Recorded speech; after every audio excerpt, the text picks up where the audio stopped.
क्या बृजभूषण के वर्चस्व से डरती है बीजेपी? 6 बार सांसद तो 3 बार भारतीय कुश्ती संघ के अध्यक्ष बृजभूषण शरण सिंह के खिलाफ पर्याप्त सबूत है, फिर भी क्यों बीजेपी ने बृजभूषण से इस्तीफा नहीं मांगा? क्यों बृजभूषण शरण सिंह को बचा रही है बीजेपी?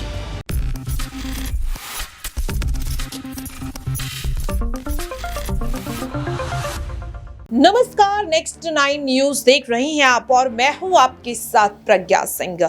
बहुत बहुत स्वागत है आपका मेरे खास प्रोग्राम सत्ता से सवाल में। आज के इस खास प्रोग्राम में हम बात करने वाले हैं बीजेपी से सांसद बृजभूषण शरण सिंह की। बीजेपी सांसद बृजभूषण शरण सिंह जो एक बाहुबली के तौर पर उत्तर प्रदेश की राजनीति में देखे जाते हैं। 6 बार सांसद तो 3 बार भारतीय कुश्ती संघ के अध्यक्ष के तौर पर बने रहने वाले बृजभूषण शरण सिंह के खिलाफ लगभग 5 महीनों तक देश के वो दिग्गज पहलवान खिलाड़ी जिन्होंने हमारे देश के गौरव को बढ़ाने का काम किया, लाखों मेडल्स ये पहलवान खिलाड़ी देश के लिए लेकर आते हैं और वो पहलवान खिलाड़ी 5 महीनों तक सड़कों पर बैठे रहे, अपने आत्मसम्मान के लिए संघर्ष करते रहे, लेकिन अभी तक बृजभूषण शरण सिंह की ना तो गिरफ्तारी हुई और ना ही बृजभूषण शरण सिंह का इस्तीफा पार्टी द्वारा मांगा गया। इसके पीछे की वजह क्या है? क्या भारतीय जनता पार्टी अब बृजभूषण के वर्चस्व से घबराने लगी है? देखिए एक खास रिपोर्ट। जो महिलाएं ये कह रही थी कि बृजभूषण जी ने कुछ नहीं किया, रह पाएंगी बृजभूषण के साथ, जीवन बिता पाएंगी उसके साथ? हमारे समाज में जो आज हो रहा है उसको हमको बहुत गंभीरता से समझने की जरूरत है।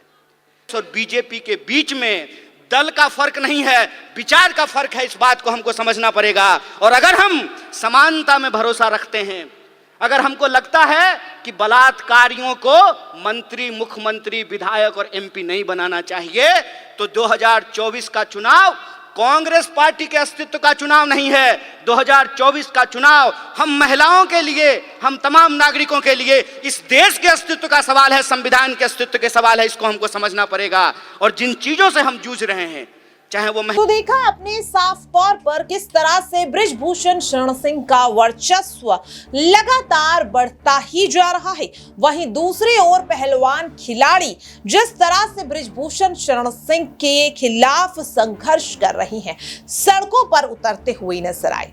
बृजभूषण शरण सिंह की अगर बात करें तो उनका दबदबा न केवल राजनीति में है बल्कि कुश्ती जैसे महान खेल में भी उनका दबदबा देखा जाता है। लंबे समय से वो भारतीय कुश्ती संघ के अध्यक्ष पद पर काम कर रहे थे और कहीं ना कहीं कुश्ती खेल में लगातार जो पहलवान खिलाड़ी अपने भविष्य को तलाश रहे थे, वो बृजभूषण शरण सिंह को पिता के समान माना करते थे। बृजभूषण शरण सिंह की पूजा करते थे, उन्हें गुरु के तौर पर देखा भी करते थे। और ये देखा भी गया बीते 9 दिसंबर साल 2022 को, जब सदन में बृजभूषण शरण सिंह बता रहे थे कि किस तरह से भारत में कुश्ती जैसे खेल को किस मुकाम पे पहुंचाया गया है। और उन्होंने ये भी बताया कि जितने भी खिलाड़ी कुश्ती खेल में अपने भविष्य को तलाश रहे हैं, उनका कितना फायदा है, और इसके लिए वो श्रेय भी देते हुए नजर आए प्रधानमंत्री नरेंद्र मोदी और केंद्रीय खेल मंत्री अनुराग ठाकुर को। सुनिए जरा। मैं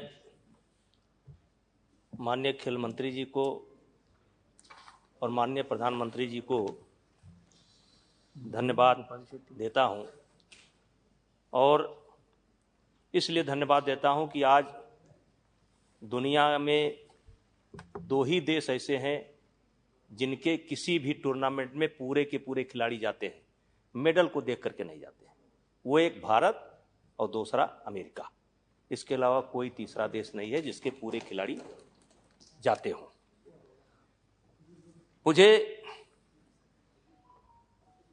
अब जैसे मेरा भाषण नहीं करूंगा, छोटा छोटा, जैसे मेरा पड़ोसी देश पाकिस्तान है, पाकिस्तान की बात नहीं करना चाहिए, मैंने निंदा करने का नहीं है, अध्यक्ष जी, उसका कुश्ती का बजट है 10 लाख और मेरा 19 करोड़। मेरे कुश्ती का बजट है 19 करोड़। आज मैं बड़े जिम्मेदारी के साथ कह सकता हूं कि दुनिया में कोई भी देश हमारे मुकाबले सुविधा नहीं दे रहा है। मैं नाम सहित, अगर अनुमति केवल नाम पढ़ने का नहीं, ये तो स्पष्टीकरण। हाँ, क्लियरिफिकेशन ही है, बस थोड़ा नाम सहित। जैसे मिस्टर तात्सुहिरो जापान का पहलवान है। अध्यक्ष जी, ये मात्र क्लर्क बनाए जाते हैं, ये गोल्ड मेडलिस्ट है। जापान की यशोदा 3 गोल्ड मेडल है ओलंपिक का, वो मात्र क्लर्क है। ऐसे नाइजीरिया की पहलवान है, मतलब और कुछ नहीं मिलता है। और मैं भारत सरकार को, भारत खेल मंत्रालय को, देश को भी, कि एक तरफ जहां क्लर्क बना करके मात्र 10-20 लाख रुपया डॉलर दे करके खिलाड़ियों को संतोष करना पड़ता है, वहां यहां हमारे यहां एक कांस्य पदक विजेता भी करोड़पति हो जाता है। और दूसरा, मैं जो मेरा सबसे बड़ा, चूंकि वन मिनट, इसके बावजूद सर, आज तक ये सुन लीजिए, सबको पसंद आएगा। आज तक देश का कोई राष्ट्रीय खेल नहीं है। आज तक देश का कोई राष्ट्रीय खेल नहीं है। हम लोग सुनते थे कि हॉकी है, लेकिन इसी फोरम पर जवाब दिया गया है इस देश का कोई राष्ट्रीय खेल नहीं है। कुश्ती के पक्ष में मैं त्रेता से लेकर के, द्वापर से लेकर के, मुगल काल से लेकर के, अंग्रेजों के समय से लेकर के, और हम महाराष्ट्र में साहू जी महाराज से लेकर के मैं आज तक का उदाहरण दे सकता हूं। नहीं, और कुश्ती एक ऐसा खेल है, कुश्ती एक ऐसा खेल है जो जिसमें कोई खर्च नहीं है। कुश्ती, कबड्डी, खो खो, तैराकी, ये प्रकृति प्रदत्त खेल है, इसको किसी ने नहीं बनाया है। ये जितने खेल निकले हैं इसी से निकले हैं। तो हमारी मांग है कि भारत का कोई राष्ट्रीय खेल होना चाहिए, उसमें कुश्ती नंबर 1 पर है। और गोपाल शेट्टी जी, 1 मिनट 1 सेकंड जी। सिर्फ कांदिवली में, मुंबई शहर में 35 एकड़। देखा आपने और सुना भी कि किस तरह से बृजभूषण शरण सिंह न केवल तारीफ करते हुए नजर आए नरेंद्र मोदी और अनुराग ठाकुर की, बल्कि वो ये भी कहते हुए नजर आए कि भारत इकलौता ऐसा देश है जहां पर कांस्य पदक जीतने वाला भी खिलाड़ी करोड़ों रुपए की संपत्ति कमा लेता है।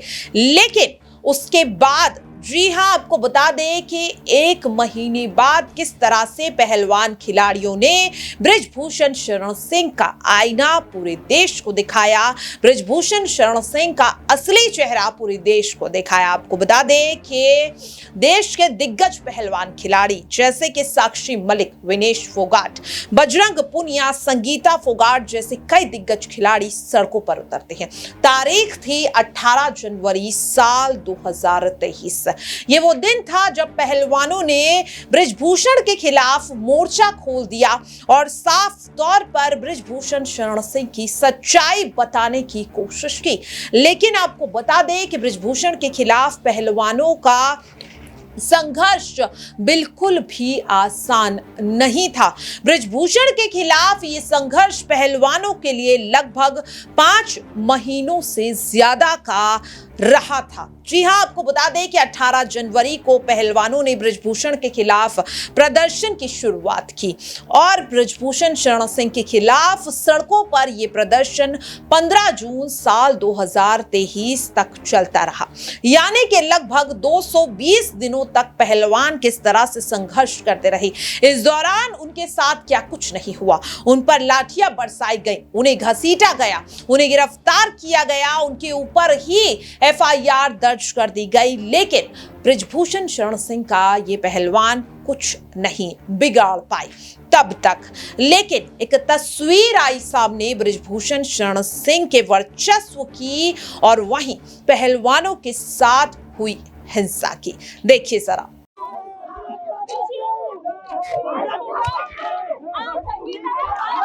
You can come here.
तो देखा आपने किस तरह से जहां एक और ब्रिजभूषण अपना वर्चस्व दिखा रहे थे, अपना बाहुबलीपन दिखा रहे थे, तो वहीं दूसरी ओर दिल्ली की सड़कों पर ब्रिजभूषण शरण सिंह के खिलाफ प्रदर्शन कर रहे पहलवानों को घसीटा गया।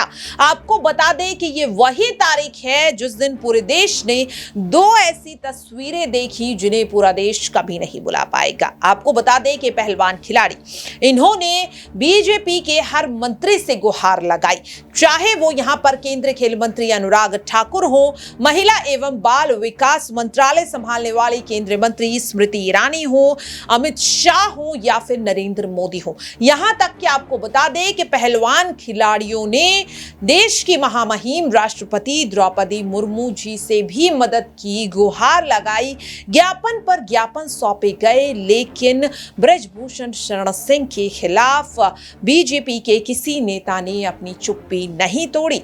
आपको बता दें कि 28 मई का ऐलान जब ब्रिजभूषण के खिलाफ पहलवानों ने किया तो तब नेक्स्ट 9 न्यूज की टीम ने खुद पहलवान साक्षी मलिक से खास बातचीत की और साक्षी मलिक ने अपने प्रदर्शन को लेकर के कई अहम बातें बताई कि वो किस तरह से संघर्ष कर रही हैं ब्रिजभूषण शरण सिंह की गिरफ्तारी और उनके खिलाफ चार्जशीट दाखिल होने को लेकर। सुनिए जरा। नमस्कार, नेक्स्ट 9 न्यूज देख रहे हैं आप और मैं हूं आपके साथ प्रज्ञा सिंह। बहुत बहुत स्वागत है आपका हमारे आज के इस खास प्रोग्राम में। जंतर मंतर पर जिस तरह से आज देश की ये महिला पहलवान अपने इंसाफ के लिए लगातार सरकार से गुहार लगा रही हैं, उनकी एक ही मांग है कि जो उनके साथ हुआ है और जिसके लिए जो भी जिम्मेदार है उसकी गिरफ्तारी हो और उसके खिलाफ कड़े से कड़ा एक्शन लिया जाए। लेकिन 20 दिन हो चुके हैं जंतर मंतर पर महिला खिलाड़ियों को, यहाँ पर तमाम जो पहलवान हैं वो भी यहाँ पर मौजूद हैं, लेकिन अभी तक सरकार की खामोशी अब कहीं ना कहीं कई तरह के सवाल खड़े कर रही है और आज हम उन तमाम सवालों पर चर्चा करेंगे। हमारे साथ मौजूद हैं साक्षी मलिक जी। सबसे पहले आपका बहुत बहुत स्वागत। धन्यवाद। देखिए, जिस तरीके से आप बीते 20 दिनों से लगातार सरकार से मांग कर रहे हैं कि ब्रिजभूषण शरण सिंह उनके खिलाफ एक्शन हो, लेकिन कहीं ना कहीं सरकार की खामोशी, सबसे पहले यही जानना चाहूंगी कि क्या लग रहा है कि जिस देश के लिए आप लोग इतनी मेहनत करते हैं, दिन रात एक कर देते हैं कि मेडल्स ला सके, लेकिन आज जब वही बेटियां अपने सम्मान के लिए सरकार से उम्मीद लगा रही कि वो उन्हें इंसाफ दिलाए, लेकिन सरकार की खामोशी, क्या लगता है किस तरीके से इस चीज को देख रही है? देखो, जो हम 7 लड़कियों ने कंप्लेंट्स दी थी, वो बहुत ही सुप्रीम कोर्ट ने जैसा बताया बहुत ही सीरियस एलिगेशन थे। उसके अकॉर्डिंग अभी तक वो गिरफ्तार हो जाना चाहिए था, लेकिन वो गिरफ्तार नहीं हुआ क्योंकि आप सब अभी हम बार-बार बता ही रहे हैं, रूलिंग पार्टी से है, पॉलिटिकल काफ़ी स्ट्रॉन्ग है। उसे पूरे बचाने की कोशिश की जा रही है, इसीलिए अभी तक कोई भी एक्शन नहीं ले रहे हैं। बाकी ठीक है, देखते हैं कब तक नहीं लेंगे और हम यहाँ बैठे हैं क्योंकि हम एक सच्चाई की लड़ाई लड़ रहे हैं। जो भी उसने गलत किया है, उसको उसकी सज़ा मिलनी चाहिए। देखिए, यहाँ पर जिस तरीके से अब इन आपके साथ किसान जुड़ चुके हैं, पंजाब से तमाम मतलब देश के अलग-अलग राज्यों से महिलाएं आ रही हैं, आम जनता भी जुड़ती हुई दिखाई दे रही है। लेकिन यहाँ पर जिस तरीके से अगर मैं बृजभूषण शरण सिंह का एक बयान है जिसमें उन्होंने सीधे-सीधे कहा कि अगर उनके खिलाफ आपने जो आरोप लगाए हैं, अगर वो सच साबित हो जाते हैं तो उन्हें सजा मिल जाएगी, उन्हें फांसी तक की बात उन्होंने कह दी। लेकिन उनके खिलाफ एक्शन नहीं लिया जा रहा है। तो यहाँ पर जिस तरीके से क्या आपको वाकई में लगता है कि वो जिस तरीके से दावा ठोक रहे कि पूरी तरीके से गलत है, आरोप एकदम गलत है, जिस पर आपने नार्को टेस्ट की मांग रखी, आप ही ने रखी सबसे पहले कि उनका नार्को टेस्ट हो, जो सच्चाई है वो बाहर आ जाएगी। लेकिन यहाँ पर जो बृजभूषण शरण सिंह के समर्थक हैं वो ये कह रहे हैं कि बृजभूषण शरण सिंह पर जो आरोप यहाँ पर लगा रही है महिला खिलाड़ी, उन्हें ये भी याद नहीं है कि उनके साथ यौन शोषण कब हुआ है, न तारीख याद है न समय याद है। वो ये कह रहे हैं कि नार्को टेस्ट तो सबसे पहले उन खिलाड़ियों का होना चाहिए ना, जिन्हें ये भी याद नहीं है कि उनके साथ ये यौन शोषण कि कब हुआ है, किस वक्त हुआ है। तो इसे लेकर के आप क्या कहना चाहेंगे? देखो, वो बार-बार बोल रहे हैं मैं निर्दोष हूँ, अगर कुछ भी मिल जाए तो मुझे फांसी पे लटका देना है, मुझे सज़ा दे देना। कार्रवाई करवाने तो नहीं दे रहे हैं। जी। कार्रवाई वो पुलिस अरेस्ट जैसे कस्टोडियल इन्वेस्टिगेशन होती है पॉस्को में, वो करवाएं, उसके बाद इन्वेस्टिगेशन हो, तभी तो पता चलेगा कि वो कितने गुनहगार हैं। और रही बात उनके समर्थक की, समर्थन में जो लोग बोल रहे हैं कि सबूत नहीं है, सबूत कहाँ है, आप लोग ऐसे ही खामखाई बैठे हो। तो देखो, सबूत जहाँ देने थे हमने सुप्रीम कोर्ट में सबूत दे दिए। सुप्रीम कोर्ट ने बोला भी है कि सीरियस एलिगेशंस हैं और सबूत हम देने लग रहे। ठीक है, हमारी हो, नार्को टेस्ट हमारा हो 7 लड़कियों का, उसका भी होना चाहिए ना, दोनों तरफ का होना चाहिए और सुप्रीम कोर्ट के अंडर होना चाहिए और वहाँ जो भी दोषी होगा उसे सजा मिलनी चाहिए। देखा आपने और सुना भी कि किस तरह से साक्षी मलिक ने खुद बताया कि वो लगातार संघर्ष कर रही हैं कि पहलवानों के समर्थन में नरेंद्र मोदी कुछ बोले। वो हमेशा हमें बेटी कहते हैं लेकिन बेटी मानते तो नहीं। बृजभूषण को लेकर साक्षी मलिक साफ तौर पर यह कहती हुई नजर आ रही थी कि बृजभूषण शरण सिंह जांच नहीं होने दे रहे हैं, सबूतों को खत्म करने की कोशिश कर रही हैं। तो वहीं अपने ऊपर लगे आरोपों को लेकर बृजभूषण शरण सिंह किस तरह से बात करते हुए नजर आते हैं, जो गुरूर उनके लफ्जों में साफ तौर पर दिखाई दिया। देखिए, के सामने कल एफआईआर करने की बात आई है और अभी यद्यप एफआईआर की कॉपी मेरे पास नहीं है, लेकिन एफआईआर हो ही गई होगी और उसमें मुझे कुछ गलत प्रतीत नहीं होता है। और जो जांच एजेंसी वर्तमान समय में दिल्ली पुलिस है, उस पर भी मुझे पूरा भरोसा है। मुझे किसी प्रकार से कोई शिकायत नहीं है और मैं पूरी तरह से निर्दोष हूं और इन आरोपों का सामना करने के लिए तैयार हूं। जांच एजेंसी जहां भी उचित समझेगी उसकी हर जांच में सहयोग करने के लिए मैं तैयार हूं। मुझे पहले भी भरोसा था, आज भी भरोसा है। सुप्रीम कोर्ट से ऊपर इस देश के अंदर कोई नहीं हो सकता है और सुप्रीम कोर्ट का आदेश सर्वमान्य है और मुझे या मेरे समर्थकों को ये आदेश सर्वमान्य है और मुझे जांच एजेंसी पर भी पूरा भरोसा है और मुझे और मेरे समर्थकों को न्याय मिलेगा, क्योंकि लगातार कई महीने से गाली पर गाली, गाली पर गाली, गाली पर गाली, आरोप पर आरोप, आरोप पर आरोप, इससे हमें भी कष्ट होता है, हमारे परिवार को भी कष्ट होता है, हमारे समर्थकों को भी कष्ट होता है। लेकिन हम चाहेंगे कि निष्पक्ष जांच जो सुप्रीम कोर्ट के आदेशानुसार दिल्ली पुलिस कर रही है वो करे, और शीघ्र ही मेरा एक शब्द है कि शीघ्र ही जल्द से जल्द ये जांच पूरी करके जो भी कार्रवाई बनती हो उसे करना चाहिए। पॉस्को जैसे गंभीर आरोप की चर्चा हो रही है, क्या कहेंगे? देखिए, मुझे न्यायपालिका पर भरोसा है, जांच पर भरोसा है। देखा आपने और सुना भी। अब यहाँ पर जिक्र करना बहुत ज्यादा जरूरी है मणिपुर की हिंसा का। दरअसल आपको बता दें कि मणिपुर में जब हिंसा हुई तो बृजभूषण शरण सिंह भी मणिपुर पर बोलते हुए नजर आए थे। जिस बृजभूषण पर यौन उत्पीड़न के आरोप लगे हैं, नाबालिग पहलवान के साथ यौन शोषण का आरोप लगा था, वो बृजभूषण शरण सिंह बेटियों के साथ हुई दरिंदगी पर अफसोस जता रहे थे, आरोपियों के लिए सजा मांगते हुए नजर आ रहे थे। लेकिन वो बृजभूषण शरण सिंह तब भी अपने गुरूर में थे, तब भी अपने ऊपर लगे आरोपों का खंडन करते हुए नजर आ रहे थे। यहाँ पर बात करना जरूरी है केंद्रीय मंत्री स्मृति ईरानी की भी, क्योंकि उन्हें बाल एवं महिला विकास मंत्रालय दिया गया है। क्या वो स्मृति ईरानी वाकई में महिलाओं का विकास कर पाई हैं? स्मृति ईरानी की अगर बात करें तो उनकी पहचान महिलाओं के मसीहा के तौर पर होती है। उन्हें महिलाओं का मसीहा माना जाता है। जहां देश की महिलाओं के साथ अभद्रता होती है, उनके साथ बदतमीजी होती है, तो स्मृति ईरानी आग बबूला हो जाती हैं, वो गुस्सा हो जाती हैं, वो नाराज हो जाती हैं। और यहाँ तक कि महिलाओं के साथ बदतमीजी पर उन्होंने कांग्रेस पार्टी के वरिष्ठ नेता राहुल गांधी तक को नहीं बख्शा। सुनिए जरा किस तरह से फ्लाइंग किस मामले में स्मृति ईरानी राहुल गांधी पर बरसती हुई नजर आ रही थी।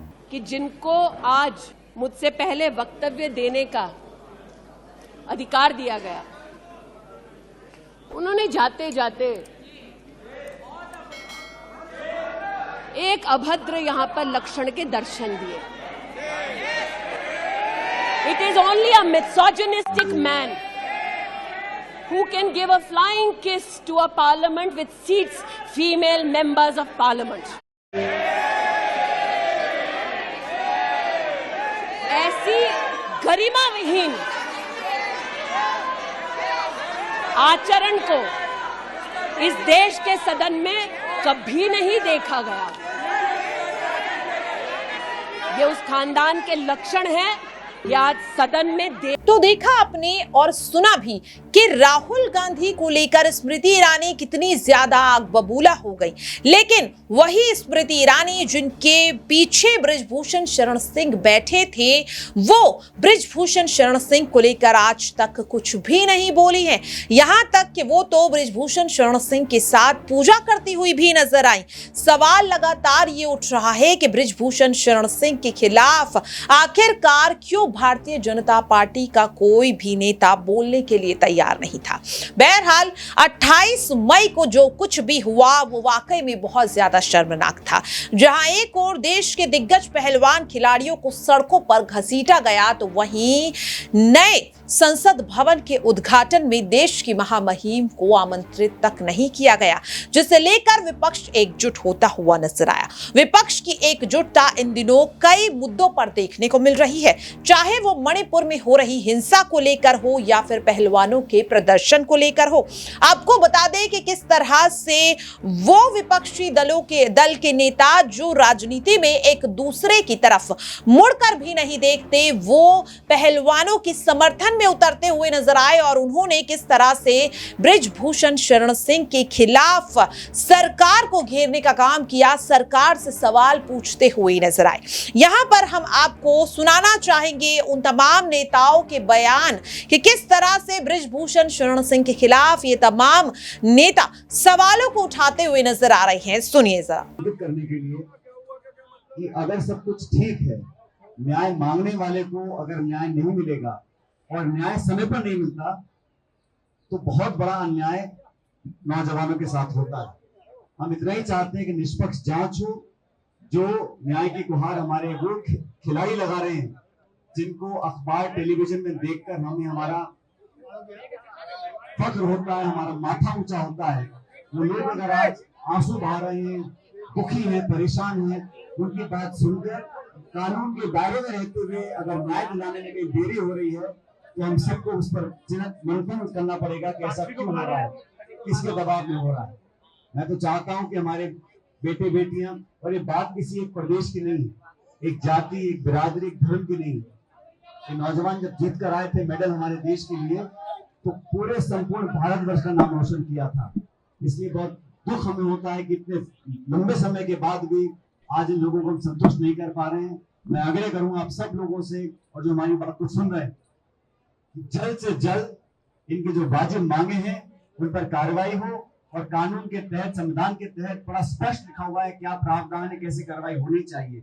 ये लोग सिर्फ इतना मान रहे हैं, कोई बहुत लंबी चौड़ी चीज नहीं मांग रहे हैं, कि कानून के दायरे में जो स्पष्ट लिखित है उस पर कार्रवाई हो, तेरा मेरा ना हो, पक्षपात ना हो, भेदभाव ना हो, दबाव की राजनीति ना हो, और कानून अपना काम करे, दुरुस्त करे, समय पर करे। इतनी मांग लेकर बैठे हैं। हम सब इनके समर्थन में पहले भी थे, आज भी हैं और आगे भी रहेंगे। जो नहीं चाहते कि बेटियां देश पे गौरव करें। देखो यहाँ हरियाणा के ज्यादा लोग मुझे दिख रहे हैं, आपके सम्मानित लोग भी हैं, हमारे नेतागण भी हैं।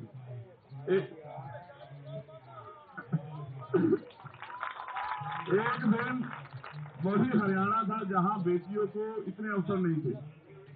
आज का हरियाणा है जहां बेटियों के नाम से हरियाणा की पहचान होती है। मैंने तो देखा ओलंपिक में बेटियां मेडल लेके आई, सारे बेटे कमजोर पड़ गए, पढ़े या नहीं पढ़े। अब हम खुश हुए, हमने तालियां बजाई, हम सेल्फी खिंचवाने के लिए घूम रहे थे। और मुझे तो इस देश में इतने मजबूत प्रधानमंत्री मैंने देखा, जो टीम हार भी गई उनको उन्होंने फोन किया कि भाई आप घबराना मत। लेकिन आज पता नहीं पिछले कुछ समय में परिस्थिति बदली, आज वो बेटियां यही बैठी हैं उनसे कुछ गज की दूरी पे, आज आवाज नहीं जा रही है, आज आवाज नहीं जा रही है। देखो पिछले कुछ समय में बहुत कुछ बदला, इस बात पे गहराई से सोचो आप। ये आज की लड़ाई नहीं, जब भी कोई लड़ने के लिए आए, चाहे वो किसान हो, नौजवान हो, कोई भी हो, चाहे किसी जाति का और धर्म का अपने अधिकारों के लिए आया, सरकार ने एजेंडा सेट कर दिया तभी। अब बजरंग के साथ एक अच्छी बात यह है, आप ऐसे फोन करो या ये आप।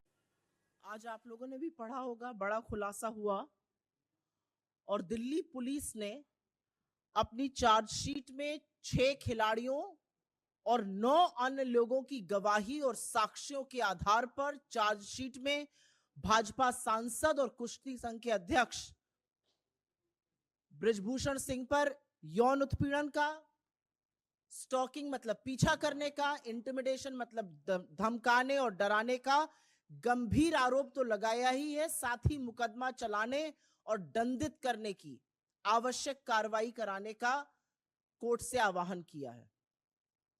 आपकी जानकारी के लिए यहां पर बताना जरूरी है कि बृजभूषण सिंह भाजपा सांसद पर धारा 506 आपराधिक धमकी, 354 महिला की लज्जा और शीलता को भंग करना, 354A यौन उत्पीड़न, 354D पीछा करना जैसी धाराएं लगाई गई हैं।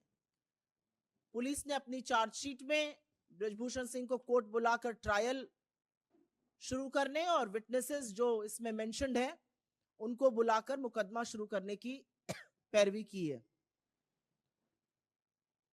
इस चार्जशीट के अनुसार 108 लोगों से बात की पुलिस ने, जिसमें से 15 लोग, जिसमें रेसलर्स हैं, रेफरी हैं, कोचेस हैं, ने गवाही दी और उसमें यौन उत्पीड़न, डराने धमकाने जैसे संगीन आरोप लगाए।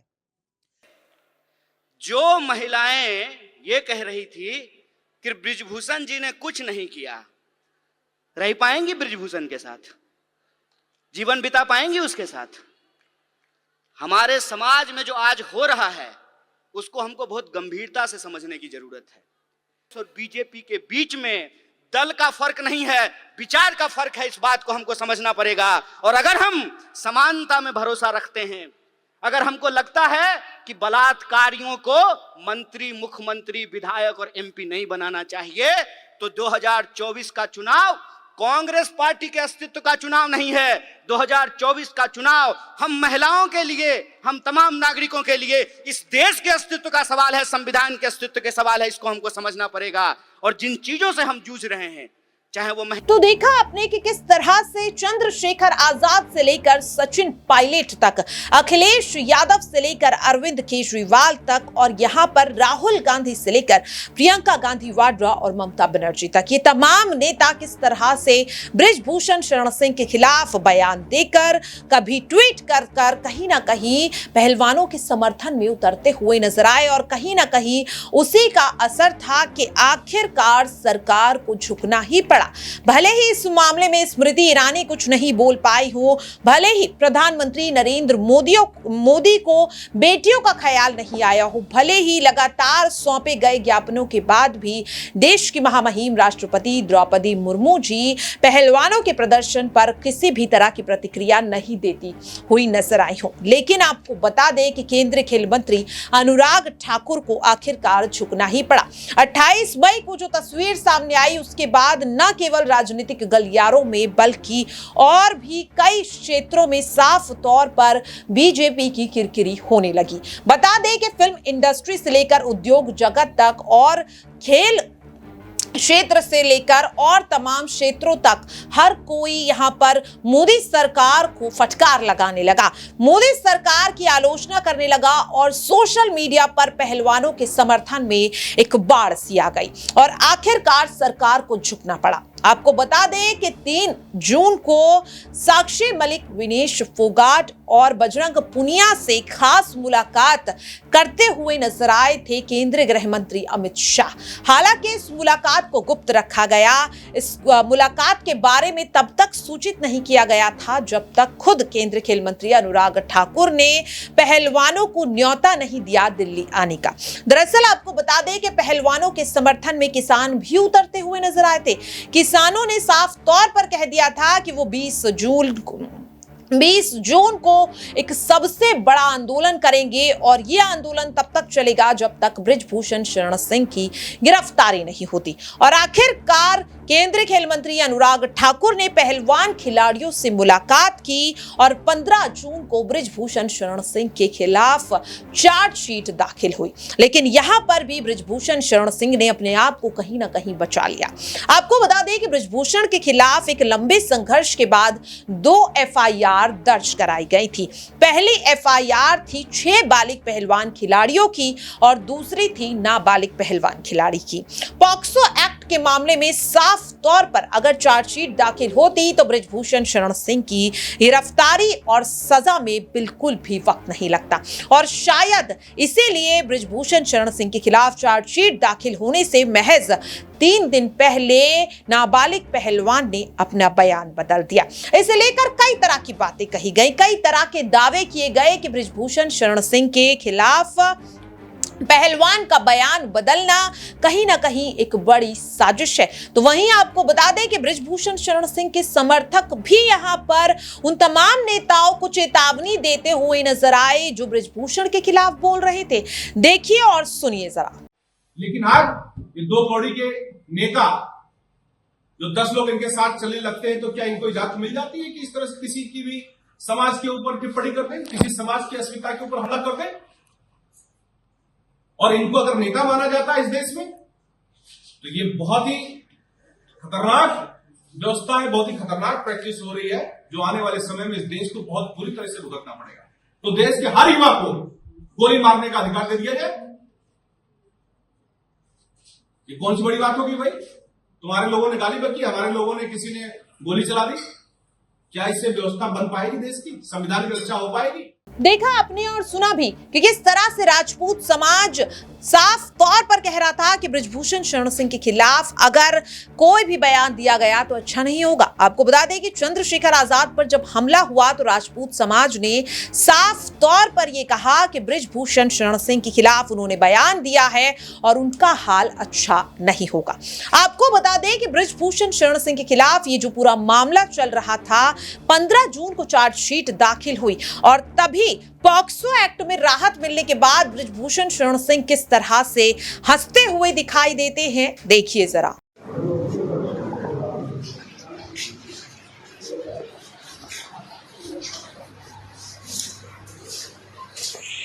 देखा आपने और सुना भी कि किस तरह से सांसद बृजभूषण शरण सिंह की हंसी ये साफ तौर पर जाहिर कर रही थी कि बृजभूषण शरण सिंह को ये पता था कि चाहे पहलवान कितनी भी कोशिश कर ले लेकिन उनका कोई कुछ नहीं बिगाड़ पाएगा।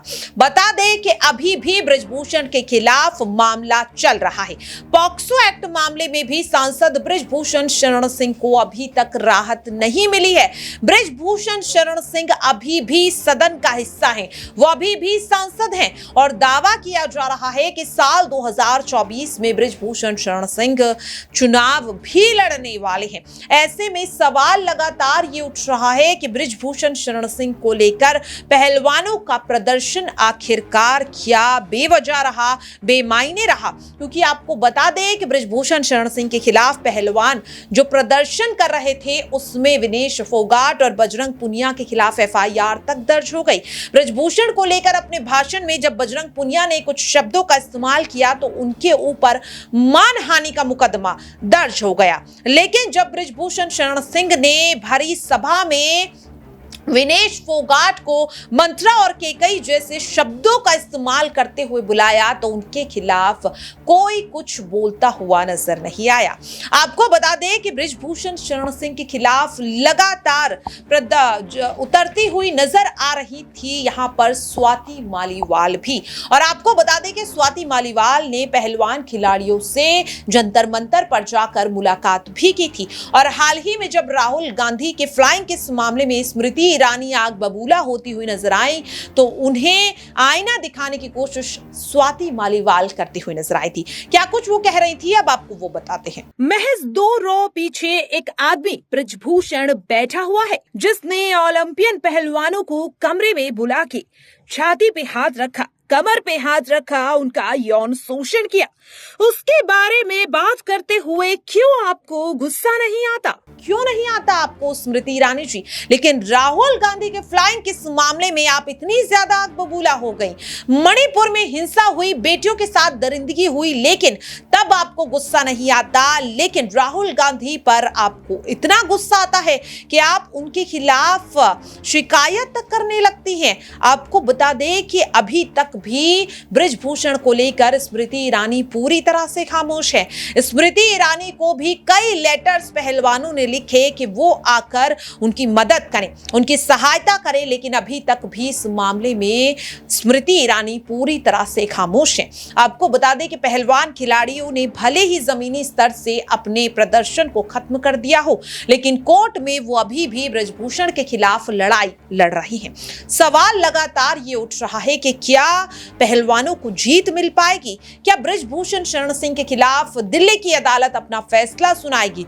क्योंकि दिल्ली की अदालत पिछले 11 अगस्त को हुई सुनवाई में ये साफ कर चुकी है कि एसआईटी की टीम ने चार्जशीट में जो सबूत सौंपे हैं, जिन्हें शामिल किया है, वो पर्याप्त हैं बृजभूषण शरण सिंह के खिलाफ इस मामले में सजा के लिए। क्या अगली सुनवाई में बृजभूषण शरण सिंह की गिरफ्तारी का आदेश कोर्ट देता हुआ नजर आएगा या फिर एक बार फिर से देश की बेटियां इंसाफ मांगते मांगते थक जाएंगी, हार जाएंगी? लेकिन बृजभूषण शरण सिंह जैसे आरोपी, शोषण करने वाले नेता यूं ही राजनीति में और निजी जिंदगी में अपने मुकाम पर चढ़ते जाएंगे और उन्हें कोई फर्क नहीं पड़ेगा। सवाल यह भी उठ रहा है कि अगर अभी भी बृजभूषण शरण सिंह जैसे नेताओं को रोका नहीं गया तो न जाने और कितनी पहलवान खिलाड़ियां ऐसे नेताओं की हवस का शिकार होती रहेंगी। फिलहाल के लिए इस खास प्रोग्राम में इतना ही। कल फिर आपसे मुलाकात होगी मेरे इस खास प्रोग्राम सत्ता से सवाल में।